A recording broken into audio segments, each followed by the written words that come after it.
Hey, everybody, it is Tim Gillette, and this is another episode of The Tim Gillette Show. You know, this is a unique podcast because we get to know people. Yeah, I can't confuse my words on that anytime soon, but get to know people live on air. That's what the whole purpose of our show is finding out people, interviewing them, hearing their story, hearing about their business. Sometimes, you know what I mean, we go down journeys and seeing. Today, I don't know where we're going to go. I just met Natalie and literally have connected with her on Facebook. I don't think we've been Facebook friends 6 months, but we're going to find out about her today. All right. This girl I hear has got an interesting thing. She's doing stuff online just like we are. So why not interview her, find out who she is, find out who she hangs out with. Maybe we'll even find out, you know what I mean, if she's got a family. I don't know. Maybe we'll ask you questions like that. We're going to see where it's going to go, but let's bring her up. Natalie Lavelock, right? That's right. I said it right the first time. I got one right today. I get a reward. I get to go give a coffee this afternoon now. I feel like I just got brought into the choose your own adventure story. Yeah, welcome to your adventure where you are the star, all right, and we're going to push you around now. Hey, Natalie, welcome to the show, all right. This is just my way of actually getting to know people and find out about them. First of all, I mean, I know you do something online, but I really don't know what you do. Mm-hmm. Tell me. Awesome. So, I'm going to say part of my service has to do with online, but I'm actually kind of new to the online space too. Mm-hmm. So, I work with coaches and speakers, which means I've built my business speaking. Mm-hmm, mm-hmm. The products that I deliver, one of those are usually delivered online. But growing the business has been speaking. So I'm in the same boat as everybody else. So a little bit about, you want to hear my background story? I'd love to hear your background. I mean, by all means. So tell me the background. I wanted the nitty gritty and the dirty too. Yeah. Woo! All right. So I am a registered nurse by trade. I have a master's degree in nursing education. And for over 15 years working in corporate healthcare, it was my job to train the doctors and nurses at the bedside, to make sure that their skills were up to date, to make sure they had the latest technology, the latest information, to be able to save lives at the bedside. And so I did that at the pinnacle of my career. This is where the music dun dun dun plays. I don't have music effects, but hey, you can put them in. You just get me then. That's not in the budget yet. Yeah, we're working on it. So at the pinnacle of my career, we had complete administrative turnover in the organization. As anybody who's worked in corporate knows, when that happens, many times the next thing that happens is corporate restructuring. So one day my boss came to me. She says, Natalie, I've been dreading having this conversation with you, but I hope you'll hear me out and I hope you'll accept my offer. I'm like, what kind of an opener is that? I hope you'll hear me out and I hope you accept my offer. So that sounds to me, if a boss told me that, I'm like, okay, I guess I'm looking for a job tomorrow. That's my first thought. Yes. So she said, Natalie, the new administration has decided to eliminate your position as the clinical nurse educator. Fabulous. Okay. But they would like to offer you a job in management. And so on one hand, I'm thinking, oh my goodness, this is the next rung on the ladder. It's a step up. It's a promotion. It's more money. It's a new title. It's, I'm moving into like the C-suite. This is amazing. But on the other hand, having worked for that organization for 15 years, I knew what it meant to be a manager in that organization. I knew that meant not only were you going to work 40 hours a week, but you were going to be on call nights, weekends, holidays. Mm-hmm. And it meant less time with my family, less of the things that really meant the most to me in my life. And so ultimately, that was over Labor Day weekend. And I truly felt like I was in labor that weekend trying to make a decision. Like, what do I do? What do I do? Because here's the thing. Here's the thoughts that were going through my head in that process. Who do you think you are to start a business? Mm. What kind of woman, what kind of mother would turn down a steady paycheck, retirement, health insurance, everything that is secure, everything that you've been, or at least that I was taught from a young child, leads to the American dream. Mm-hmm. And I'm thinking about turning that down. And so the next question was, what kind of mother does that? Your children are going to be hungry and they're going to be homeless because you're not going to be able to make your house payment. You're going to lose your farm, and you know how much your husband loves that farm. Do you really think that your marriage is strong enough to handle that? That's a tough question to really ask yourself, isn't it? It is. It is. Mm-hmm. Yeah. I mean, how strong was your marriage at that point? Oh, very strong. Mm-hmm. Very strong. I'm curious though, when you have a strong marriage like that though, Natalie, do you still, I mean, is there still doubts? I mean, I feel I have a strong marriage, but I still wake up with doubts every day. There are some doubts, but here's the thing. Mm-hmm. My family, my parents, they were all coming around me saying, Natalie, you have to do what God's calling you to do. That's right. That's right. You have to take that step of faith. Mm-hmm. And that's what I've learned. So I went back and I turned down the position, started my new business where I'm now working with coaches and speakers and helping them create their educational products, their training programs, their online courses, their advanced training programs. And God has been there every step of the way, providing for us, mm-hmm. pushing me in the right direction, opening up doors. And so what felt like in that moment was almost a place of destruction. It was actually the launch pad for something even greater. Mm-hmm. Well, I mean, and I'm always, when I hear people say that, Natalie, all right, and tell me if this is, I'm sure we'll get into it, but the idea when we sit there and we make the decision that we're going to go, and this is going to be something great, almost everybody wants it to be a constant uphill grade. They're not ready for the crash to go uphill. You know what I mean? And I was ready for it. I mean, this is like my 10th business, so I know what happens. I know the process, mm-hmm. but talk to me about your first one. All right. Did you go into it thinking every day is going to be great? Oh, goodness. Let me tell you, my first stab at business, I thought it was going to be great. I was trained as a board certified Christian life coach. And I was like, yes, I'm going to go save women. And the women were like, that's what we have Jesus for. We don't need you. And so ultimately my first business failed. And so I had to go back to the drawing board and go, okay, how do I merge these two? Like, here's my passion. Here's my skill set. My skill set is designing educational programs, training programs, things like that. How do I merge these two? And that's really where my company that I've now had for 6 years has taken off from, is that place. But here's the other thing, Tim. When you take that leap of faith, there have been many times that we have been on the brink where it's like, I don't know how I'm going to pay that bill tomorrow. And I can tell you one example specifically. I don't know how I'm going to make this payment tomorrow. Phone rings, Mrs. Lavelock. I'm just calling to let you know that we made a mistake on your taxes from 2 years ago, and you're going to be receiving a check for $5,000. Now, if that were an isolated event, okay, random circumstance. That has happened multiple times. Wow. Where things have just been supernaturally provided in the process of me building the business. And it's not about the money that shows up.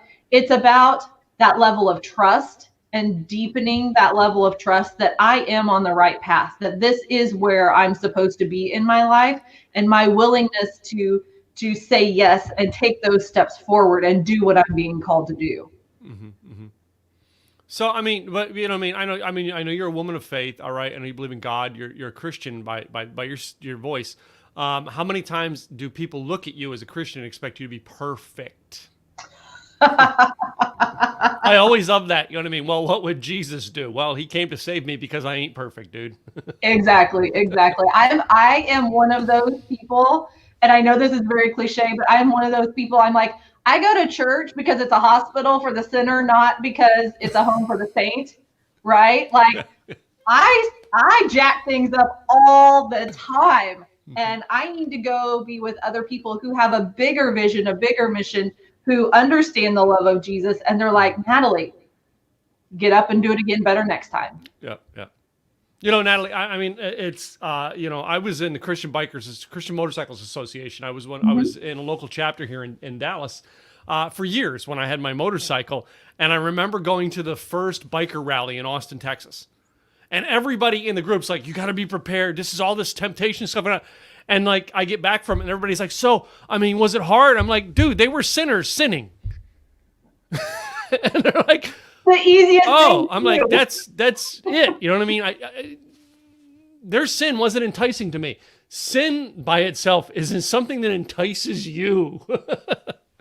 But your sin, Natalie, may not entice me. Exactly. My sin may not entice you. You know what I mean? We all have different ones, but it's interesting how many times people think that we're supposed to be perfect because we're Christians. And I think we have the most honest platform in the world of helping people to understand the world ain't perfect. And oh, by the way, after I fix this, I'm going to create 10 more problems by fixing this problem. We live in an imperfect world. Yeah. Yes. Yes. So let me ask you this then. In your journey on this, I mean, starting your company, you know what I mean, having the failure and having to retweak it. All right. How much education and re-education did you go through, or did you go, you know what, I'm going to tweak this, and as I find it, I'm going to seek the education I need? Daily.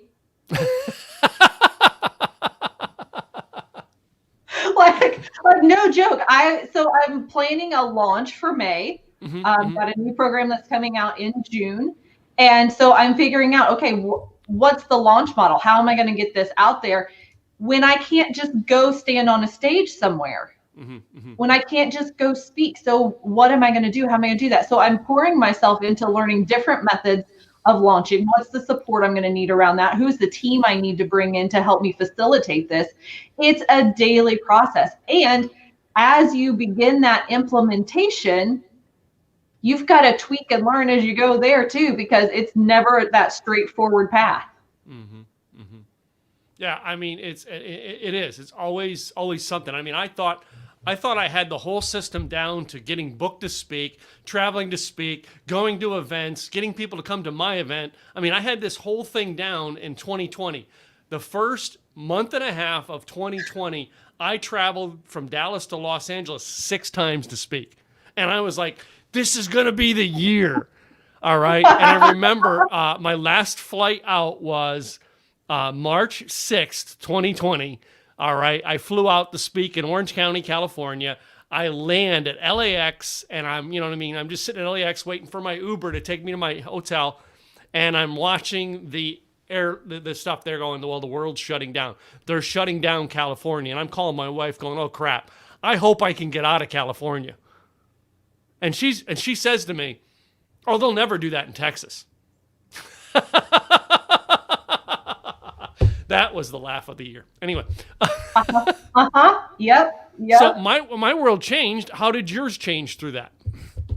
You know, my world actually did really well until about September, October, because I had done some of those speaking events. I was onboarding clients. I had a new program that I just launched and was filled. So I did really good till September, October. And then what do we know about marketing? The people coming into your business are the people you connected with 3 months ago. Yeah. Yep. Yeah. Well, no connections. Yeah. No connections for 6 months equals harder. I mean, I'm truthfully, I mean, I do a monthly event and I'm going to tell you in the first 6 months, it was easy to put people in. The last 6 months have been the hardest because making new connections all revolve around getting out there. I mean, that's why I started a podcast again, was to connect to people because I had no way to do it.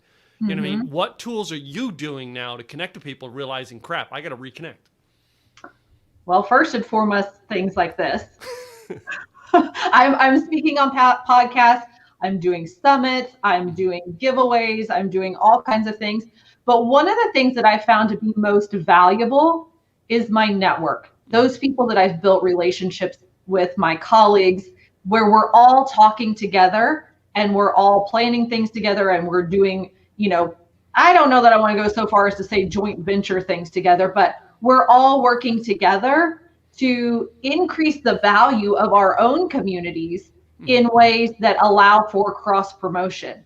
So, and I think that's something that, while it may have happened beforehand, I think that this 2020 definitely elevated the importance of that and started actually bringing people closer together. Well, connections and stuff. Let's talk about connections in 2020, all right? Because it's important for your business, for my business, connections. I found out that in 2020, when we were locked in our houses more, for me, I still got up every morning and went and got my coffee at Starbucks, wore my mask to go in. I found I was starting conversations with people in the parking lot at Starbucks that I never would have done before. Seriously, it's something how when we're restricted that we can't do, how we try to find, okay, I've got to find that now. How are you finding that in your business? Did you go, oh my God, I can do this. I didn't know I could do that. 2020 do that for you or no? Well, let me preface this with saying I have 3 boys aged 7 to 13 in my house right now. So conversation and people to interact with really is not an issue there. It is WrestleMania 24/7. That's all I can say. But yeah, I don't know so much. Okay, so here's the backstory. I live in a very rural area, so we put on our masks and we pretty much continued to live life as normal. Yeah. Not casting aside what was going on in more highly populated things. I'm just sharing this was my experience. We put on masks. Our churches shut down for a little while, but most of them went to online services. So we still were doing that kind of thing. But as far as daily interaction, I don't feel like a whole lot changed in my world. Yeah. So the biggest thing that changed was, people outside of my little county.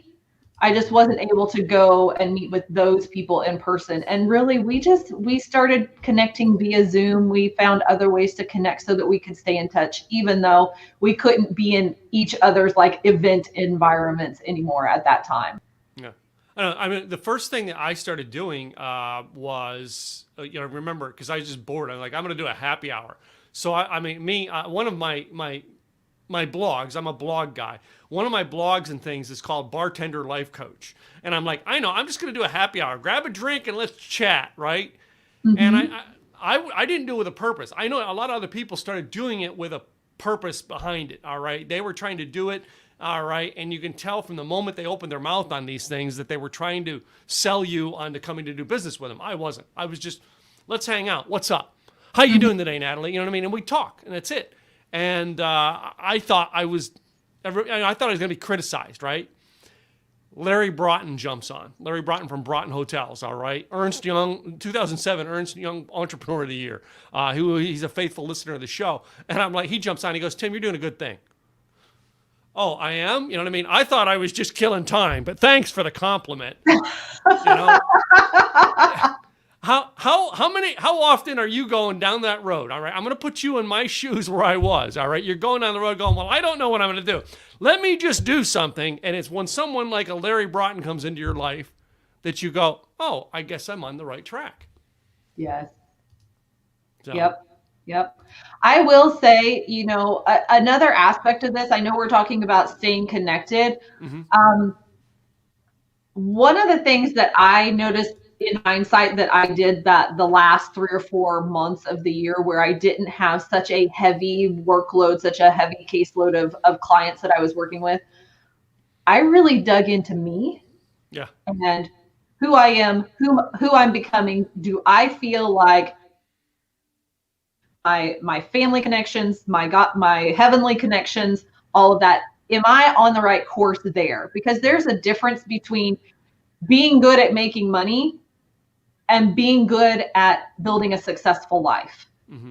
And so that opportunity really gave me a time to take us back, to really pull back a little bit and look at, okay, what is the trajectory that I'm on? When we come out of this pandemic, my background as a nurse, I firmly believe this was not something that was going to be around forever. And so I had that mindset, when we come out of this pandemic, who do I want to be and how do I want to be showing up? And it gave me the time and space to really discover some new things about who I am and where I wanted to go. So, we're building that outward community, but we're also re-examining that inward community as well. Cool. In self-growth, I found it, Larry, who I mentioned, Larry went through a phase of his life that he just went, okay, I got to dig into self-growth, and he scheduled it into his schedule. I got to say, personally, when I was homeless is when I actually went, okay, I'm digging in big time. And, I had, in 1 week's time, I lost the job I had, which included the car I had. The apartment that I lived in caught fire. My girlfriend dumped me, all right, and I had $79 in my bank account. And I'm like, and literally, if any job I got, they were taking 50% of my money to pay my back child support. It's like the world came crashing down, and I said, okay, that's it. I'm not plugging into something unless it's about me growing. So, I lived in my car, figured it out, all right, all kinds of stuff. And that self-growth time became something about me going to another level. And I didn't see it, all right? At the time, when you're in it, you don't see it. But years later, people come back and go, you've been in 6 years, you've been in business now? Yes. Yeah. Yes. 4 or 5 years later, people coming back going, well, you're standing head and shoulders above the rest. Why? That is exactly why. Do you agree with me on that? I totally agree with you. Yeah. And I think that has to do with success at every level. Mm-hmm. Yeah. Being good at making money, I think I would enjoy being that. I am good at giving others an inclination of feeling better about themselves. The true things about being in business, and tell me if you agree with this on Natalie, is, it's not about making money. It's about helping people.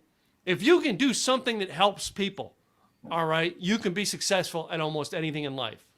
Mm-hmm. Agree? I agree entirely. There's going to be a rub when I say this. Yeah. Being great at making money is fantastic. Who are you when you're not making money? Oh, I love that. That's a quotable right there. Yeah. Who are you when you're not making money? Wow. Because the truth is, whatever that is, that's going to expand when you do make money. If you're someone who's generous with your time when you don't have money, then you're going to be generous when you do have money, right? It's about our character development. It's about our values, and money is just going to expand whoever we already are on the inside. So true on that. I'm working on a series with one of my mastermind members right now on a Biz Coach Reacts series he's doing. We're doing like the Undercover Billionaire show, and watching it. And the person we're doing right now out of the three of them is the person we both don't like, because he's someone about rich. I hate to say it, all right, gives it away which one it is. Rich, money. He's not about making money. He's about making sure he doesn't have to worry about how his family gets fed. That's really what he's about. But he says the word money so much, and people, I think, get caught up in that money. All right. When I always have been caught up in that. How do you help people? I've never been great with the word, and I've seen it in networking of how can I serve you? No, it's how can I help you? All right. And I don't know how you feel about, words like that and getting out there to connect with people. Yeah. I'll be perfectly honest. I try to listen and learn who I'm talking to and use the word that identifies most with them. My clients, one of the first things that I do for my clients when they come on board is I actually have them go through the love language assessment. And I like to learn about their learning styles because I want to be able to speak their language. I want to be able to resonate with them and help them move forward in the way that they understand. Cool. So, you know what I mean? And so your journey, 6 years, how long, first of all, how long have you and your husband been together? Woo, we are, let's see, this is 2021, 18 years. 18 years. Okay. And how old are your boys? We have a 13-year-old, a 10-year-old, and a 7-year-old. Yeah. Your life is great right now. Yeah. We have a 27-year-old, a 31-year-old, and a 33-year-old. So, hey, let me tell you, life gets better after they move out and actually start doing things on their own. Well, I mean, it's we were doing fantastic till those teenager hormones kicked in, and now I'm like, what is this? And sometimes, as the mom, you want to be the fix it and the guide and the shepherd and say, honey, don't say that, don't talk like that. And now I'm just like, that's the hormones. I'll check in with him in 10 minutes. He'll be fine. Yeah. Well, I mean, so you live in a house with all boys then, no girls other than you. You and my mom have something in common. Did you have brothers or sisters growing up? I had one sister. Okay. My husband had two brothers. And I will tell you, I'm trying desperately to compensate. We bought a female puppy about a year ago.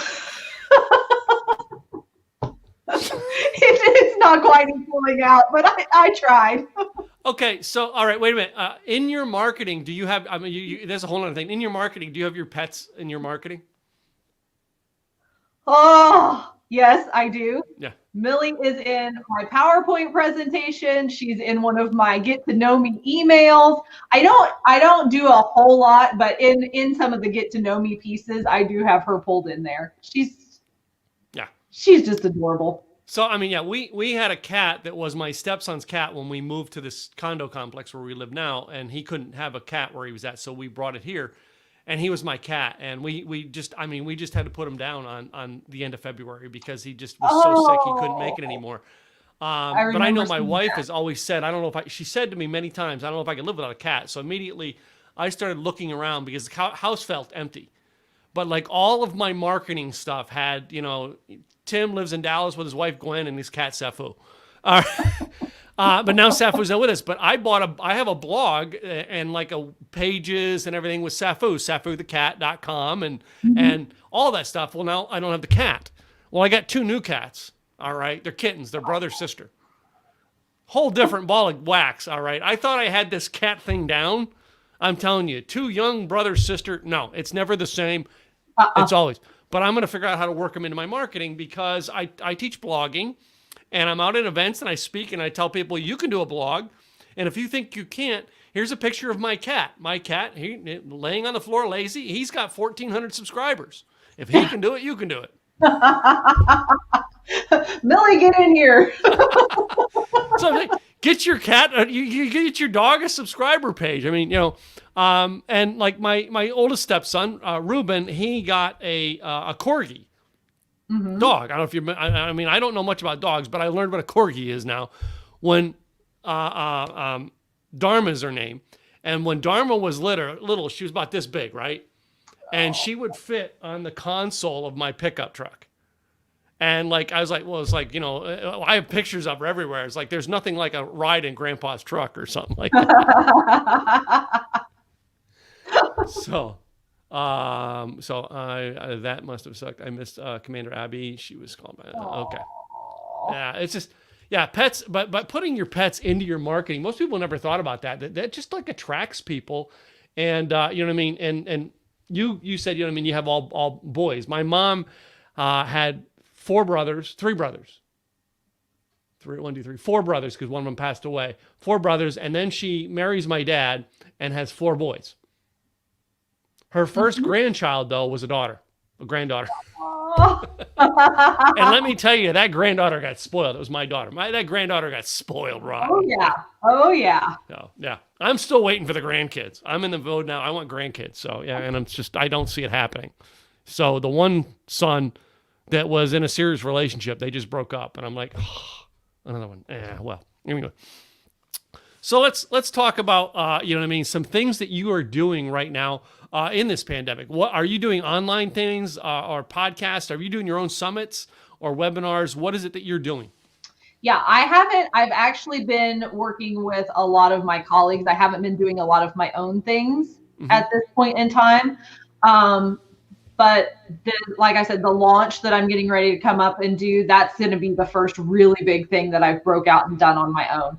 I've done some workshops. I've done some little one-day trainings, some things like that, but nothing that's really on a larger scale.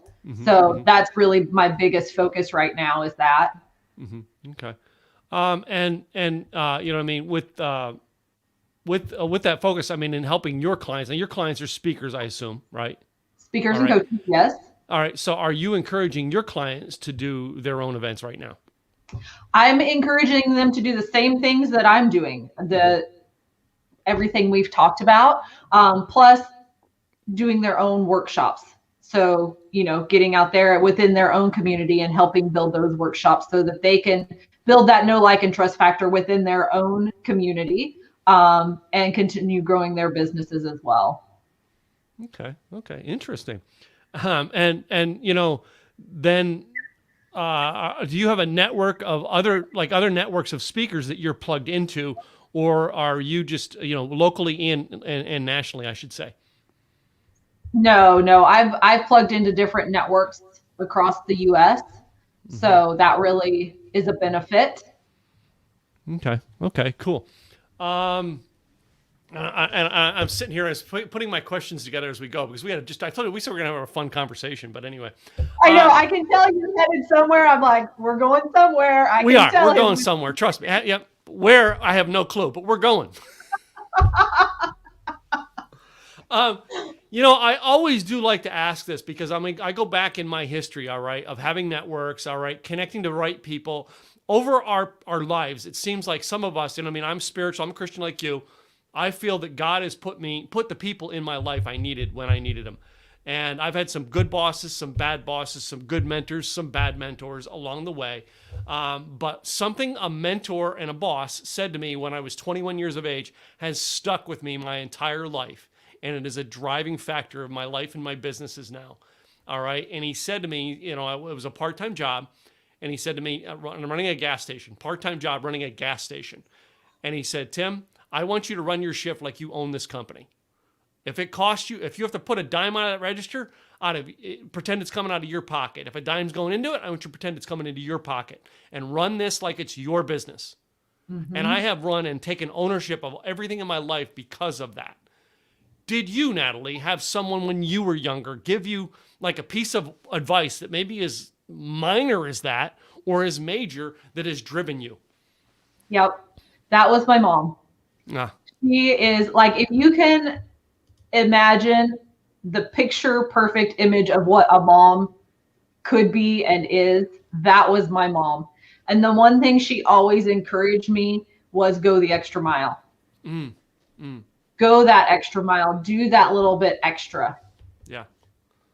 And that has served me my entire life. Do you know actor Glenn Morshower? I don't. He lives here in Dallas. He has a home here in Dallas. All right. And I know him. I met him through my mentor, Craig Duswalt, is how I met him. And I'm good and connected to him. But he does this whole thing. He's spoken on my stage in like 2013 or 14. He spoke on one of my events, and he does a thing called the extra mile. Really? An actor does this, and he talks about the extra mile. All right. And he talks about how he did things in his life. And if you see his face, you will know him. You're like, I know that guy. Because you've seen him in every freaking movie that he's in, right? He's just, he did one of those episodes with Jimmy Kimmel where, you all know who this guy is, right? And he was one of those actors.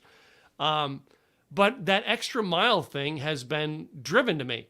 I am attracted to Glenn Morshower, not because he's been in Transformers and all these movies, but because every time I see him, he's going the extra mile in his life, not his acting career, in his life. And who he is when the cameras aren't on is who I'm attracted to. And you know what? It's the same person who puts that same passion into when the cameras are on. Yes. And it's funny. Some of us will not take that bit of advice that you got from your mom and realize that's a life thing. Not just when the camera's rolling, but when you put your feet in the floor in the morning, that's when you start going the extra mile. I love it. I love it. So let's see what Robert here says. Let me share with you, Tim and Natalie, where we are going today. We are heading towards how to become an engagement amplifier. Interesting. Yeah. I love it. No, I love these people who actually tune in or chime in and give us their information, tell us. And he had more. Preparation is something that did allow me to become one of those people that was known for saying that one thing that another needed to hear. And that does tend to stop a conversation in its tracks. Those are memorable moments for the person who did it for. Have you, Natalie, said something that people are going now, because of Natalie, I'm this today? They have not come back to me and said that, but I can tell you probably 60 to 70% of the conversations that I have, you see it. You see it in their eyes. You see it on their face. You see it in the way they carry themselves. That was a life-changing moment. They're going to be changed. The trajectory of what they're doing is going to be changed because of this moment. Yeah. Some people are gracious enough and they'll come back and they'll say, oh my goodness, you changed my life and this is how, at some point. Other people take it and they're like, I had this big breakthrough and I'm doing this amazing thing, and they don't realize. And I think we all play in both of those roles at some point in our lives. But all I need to fuel me is to see that spark. Yeah. And I mean, and as a speaker, all right, I mean, me as a speaker, I'm a speaker. Well, you're on stage and you see the eyes, you watch for the eyes that pop. And you see that eye pop. I mean, tell me, what does that do inside of you? It makes my heart go, he got it. He got it.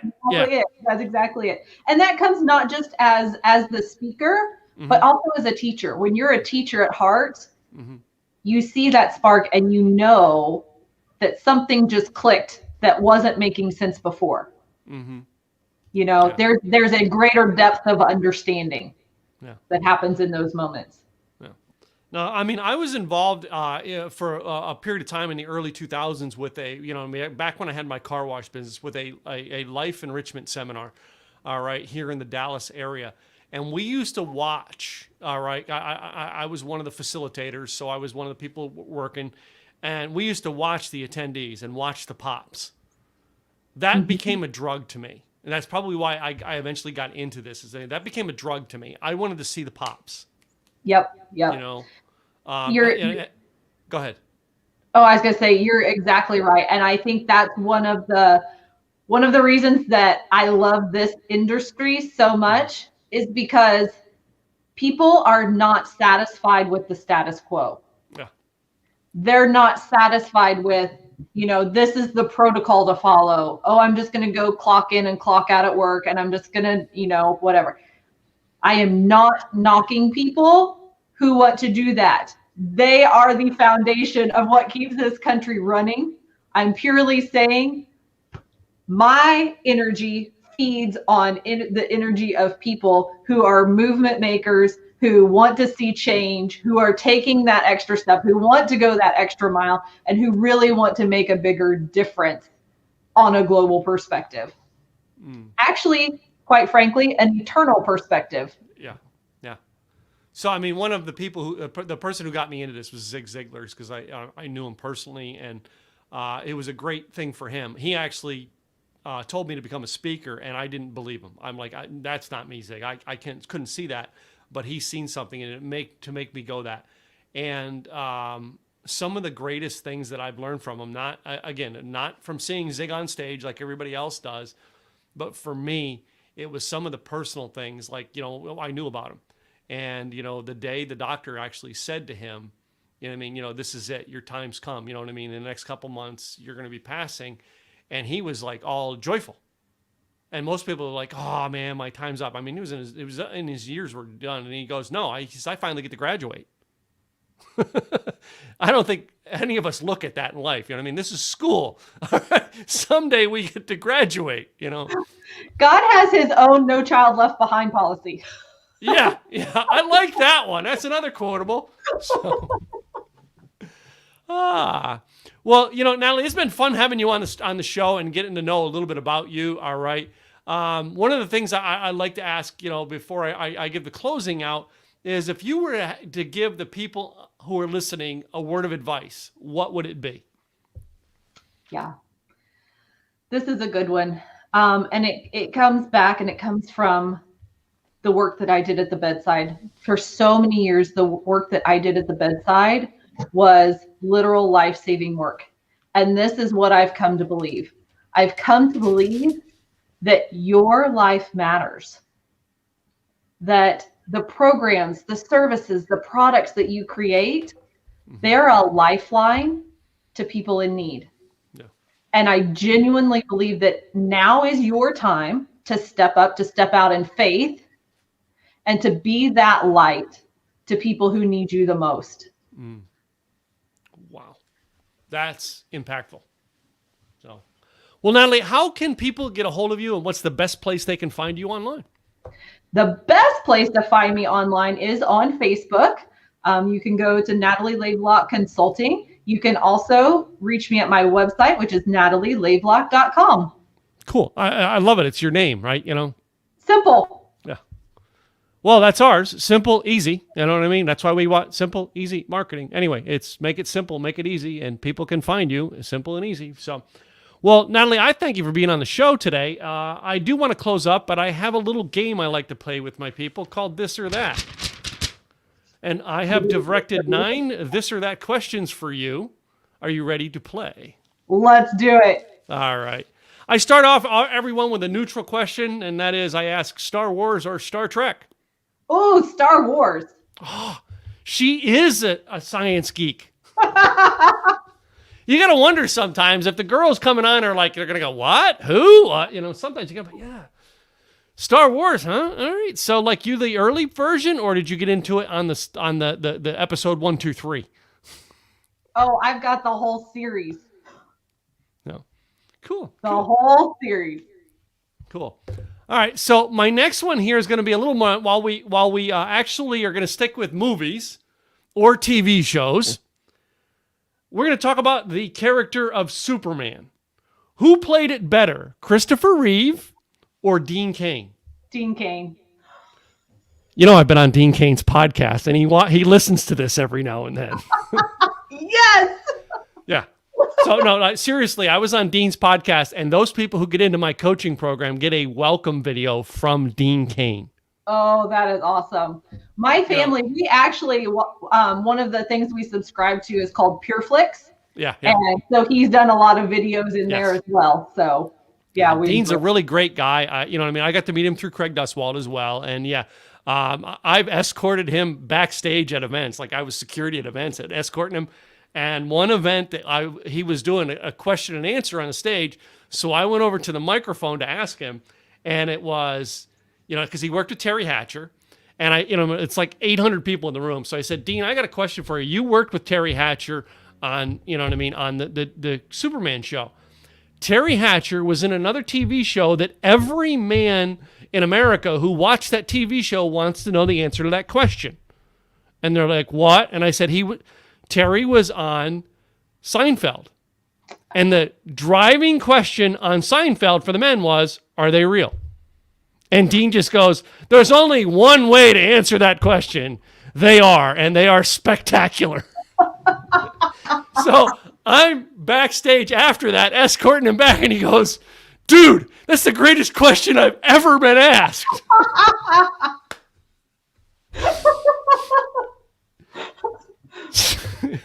Dean's a great guy. I love him. All right. And one of these days, I'm going to have him on this podcast. I've been on his. He's going to be on mine someday. So anyway, next question I have. All right. And I know you people up there in the heart of the country might have these a little more often. A water balloon fight or a squirt gun fight? Oh, water balloon. Water balloons. Yeah. Cool. All right. It's you got to have water balloons every now and then. I usually say water balloon or snowballs, but today I want to see squirt guns. I want to see people who actually have squirt gun fights. Yeah. Yeah, we have the squirt guns, but they don't do near as much damage. I know. The Super Soakers. Remember when the Super Soakers came out? Yeah. We used to have this picnic with like 40 people in the park with Super Soakers. It was awesome, wasn't it? It was. So. Best day ever. All right, I'm going to move into food products and go taco or hamburger? Taco, all the way. Taco. Who makes your favorite taco? Oh, we have a local Mexican restaurant here in town. Yeah. It's always the local guy. My greatest taco was the guy who served it out of the trunk at the car wash. That was my greatest taco. Just saying, yeah. Yep. How about coffee or tea? Oh, I'm a tea girl. Iced tea or hot? Hot. Yeah, I just finished my iced green tea here. So how about this one here? You're a girl, so we got to ask. I know you live in the Midwest, so heels or boots? You know what? I'm going to choose heels. Okay. Yeah. I like to dress it up. I like to go in style. Okay. Now, as my husband's backup emergency farmhand, I got the boots. Yeah. But I like the heels. Yeah. I've got 14 pairs of cowboy boots and 2 pairs of work boots and 1 pair of sneakers and flip-flops. And I wear the flip-flops more than anything. Yes. Freedom. Yeah. Yeah. How about in this COVID time? All right, are you a dress-up girl, or are you wearing yoga pants? Or are you dressed up from the top up and yoga pants from the waist down? You got me. Dressed up from the top up and totally the yoga pants on the bottom. I know. My first speaking gig in the virtual world was suit, shirt, pajama bottoms. Yep. So you get it. So let's go to my last 2, the controversial ones that we ask everybody. Number 8 question is toilet paper. Does it go over on the roll at your house or under? Over. Over? Over, always. You know, that question is the most interesting one, Natalie, because I ask that question and the answers I get by some of the most calmest, peaceful, loving people. And I ask that question and with fangs out, it's over. And this person the whole time was like, oh, I just love when it comes to that question. I love it. Well, your type A overachievers are going to want it on top. Your optimists are going to want it on top. So. Yeah. And then there's the fact checkers who go, the patent says. And